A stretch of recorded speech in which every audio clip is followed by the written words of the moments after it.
Dans le royaume de Babylone, vers l'an 600 avant Jésus-Christ, on trouve une œuvre architecturale exceptionnelle qui sera connue sous le nom de Jardin suspendu de Babylone. Son édification fut motivée par l'amour du roi Nabuchodonosor II pour la princesse Amytis de Média. Le roi de Babylone venait unifier les royaumes de Babylone et de Média et, après avoir accompli ses conquêtes, il rentra chez lui avec la princesse Amytis comme épouse. Certains récits affirment que les montagnes de Média, qui étaient couvertes des plus belles plantes, manquaient à Amytis. Mais Babylone était une grande plaine et son horizon était plutôt terne. Remarquant la nostalgie consternée de sa reine, le roi de Babylone ordonna la construction d'un ouvrage d'ingénierie exceptionnel. La grande construction commença alors, et une grande pyramide de marche fut édifiée, dans laquelle des terrasses étaient soutenues par de belles colonnes. Ces terrasses avaient une infinité de plantes, venant de partout. Le jardin était rempli d'arbres fruitiers et de fleurs de toutes les couleurs. Cette construction était une source d'étonnement pour tous ceux qui visitaient la capitale de l'Empire babylonien. Et la princesse Amytis, en contemplant un si merveilleux jardin, construit par son mari, pouvait sentir à nouveau sa terre natale. Un tel effort de luxe n'était possible que grâce à la puissance économique du royaume de Babylone, qui était la nation la plus riche de son époque. Bien que plusieurs récits historiques confirment l'existence des jardins suspendus de Babylone, le sujet reste controversé, en raison du manque de documents babyloniens prouvant son existence, et aussi du manque de découvertes archéologiques. On sait peu de choses sur ce qui a dicté la fin des imposants jardins, l'hypothèse numéro 1 étant les tremblements de terre.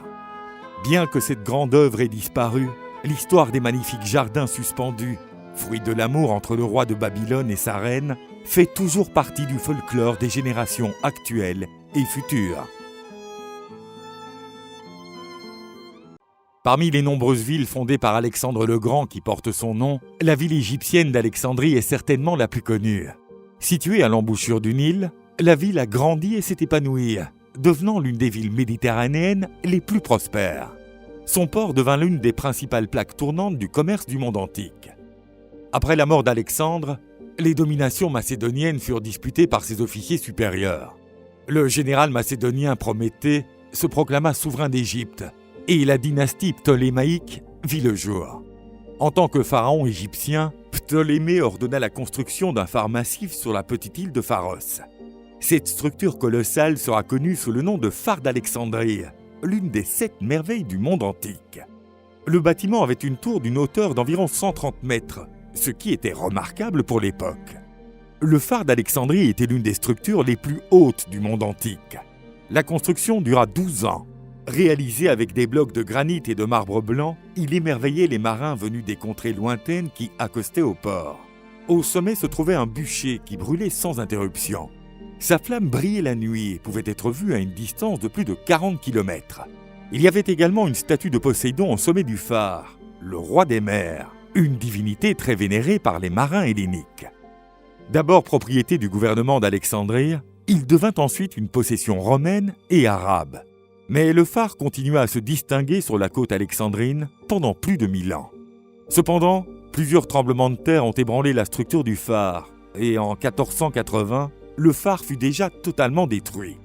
Profitant de sa position stratégique, le sultan Mamelouk ordonna la construction d'une grande forteresse pour défendre le port d'Alexandrie. En 1994, une expédition d'archéologues maritimes découvrit les ruines immergées du phare d'Alexandrie. En 2015, le gouvernement égyptien approuva un plan pour reconstruire le phare et faire prospérer le tourisme dans une ville qui était autrefois l'une des plus visitées au monde.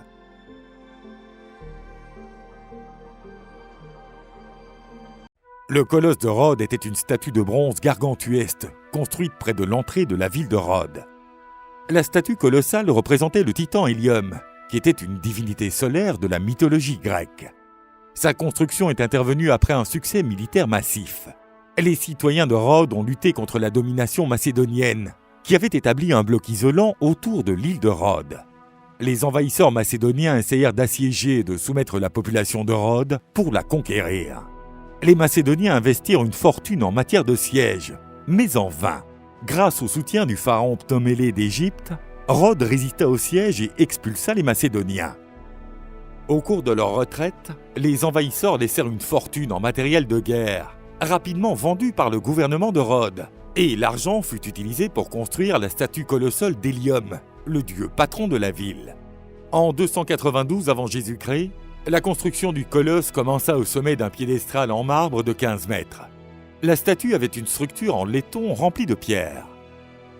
Mais son revêtement était en fer et en bronze, la plupart de ces métaux ayant été autrefois des armes, des boucliers et des armures de l'armée macédonienne.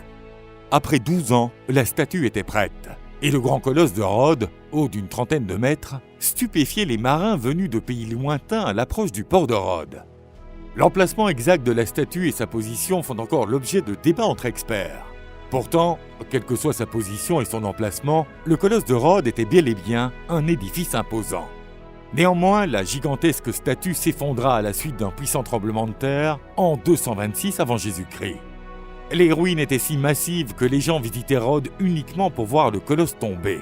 En 653, lorsque l'île de Rhodes était sous domination arabe, le calife ordonna le démantèlement des ruines du colosse et ses métaux furent vendus. Après cela, le colosse de Rhodes resta confiné dans l'imagination des gens. Tout comme le phare d'Alexandrie, il est prévu de reconstruire le splendide colosse en l'honneur du dieu du soleil.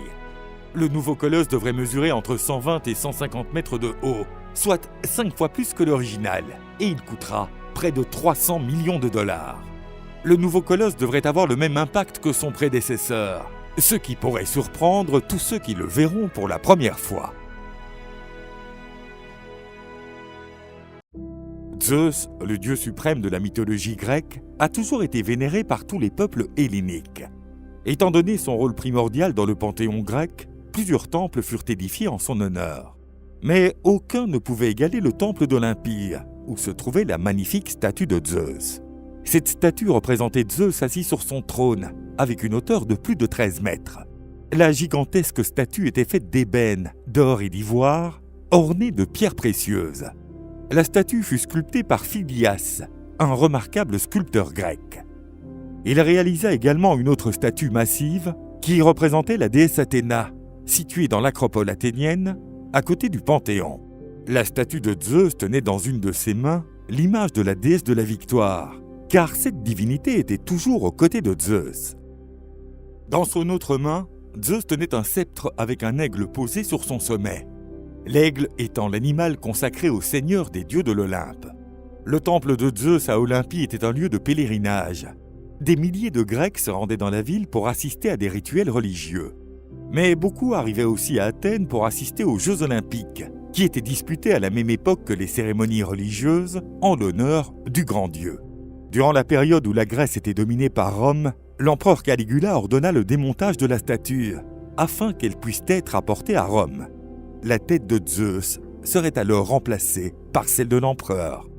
Mais la statue réussit à s'en sortir indemne, car Caligula fut tué avant que son ordre ne soit accompli. Au fil des siècles, les festivités en l'honneur de Zeus perdirent de leur importance avec l'émergence du christianisme, et le sanctuaire de Zeus tomba en décrépitude. À la fin du IVe siècle de l'ère commune, l'empereur romain Théodose déclara le christianisme religion officielle de l'Empire romain, et les pratiques païennes commencèrent à être persécutées. Le temple de Zeus, désormais considéré comme un épicentre du paganisme, fut définitivement fermé. Le sort de la statue est encore débattu par les experts. Certains affirment qu'elle fut démontée et transportée à Constantinople, où elle fut détruite dans un grand incendie, tandis que d'autres prétendent qu'elle fut pillée et que ses précieux ornements furent dérobés. Le reste de la statue se serait effondré en même temps que le temple. La grande statue de Zeus, sculptée par Phidias, inspira plusieurs autres sculpteurs romains qui réalisèrent des statues de Jupiter, l'homologue romain de Zeus. Mais aucune ne fut aussi époustouflante que la glorieuse statue de Zeus à Olympie. Le temple dédié à la déesse Artémis à Éphèse fut considéré comme le plus grand temple du monde antique. La déesse Artémis était une divinité liée à la chasse, à la vie sauvage et également une divinité lunaire. Artémis était profondément vénérée dans le monde grec et ses temples étaient répartis dans tout le monde hellénique. Mais le majestueux temple éphésien n'avait rien à envier aux autres. Située en Asie mineure, la ville d'Éphèse fait aujourd'hui partie de la Turquie.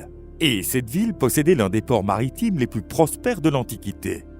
Le temple fut édifié à l'endroit même où des temples plus anciens avaient été construits.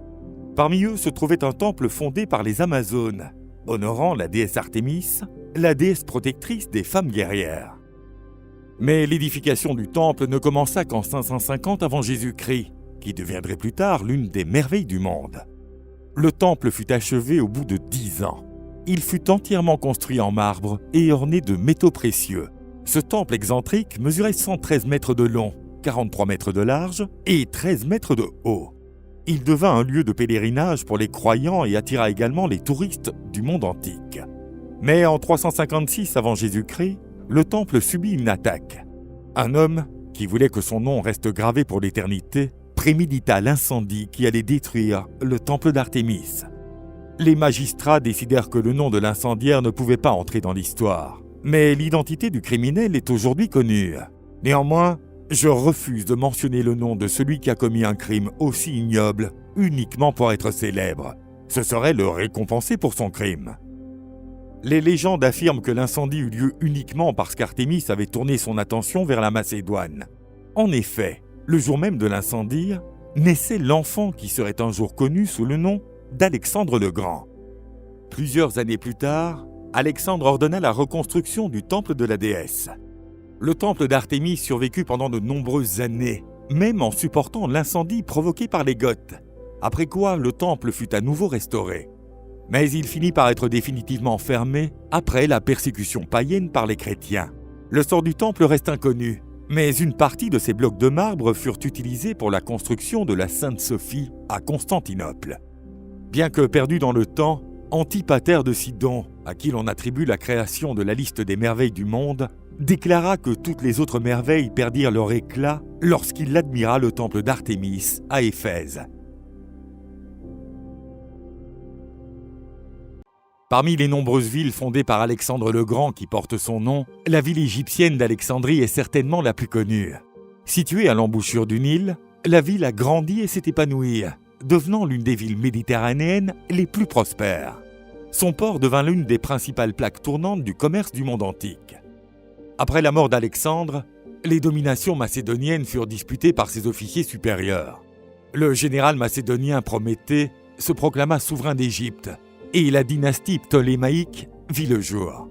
En tant que pharaon égyptien, Ptolémée ordonna la construction d'un phare massif sur la petite île de Pharos.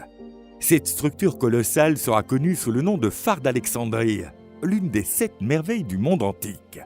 Le bâtiment avait une tour d'une hauteur d'environ 130 mètres, ce qui était remarquable pour l'époque. Le phare d'Alexandrie était l'une des structures les plus hautes du monde antique. La construction dura 12 ans. Réalisé avec des blocs de granit et de marbre blanc, il émerveillait les marins venus des contrées lointaines qui accostaient au port. Au sommet se trouvait un bûcher qui brûlait sans interruption.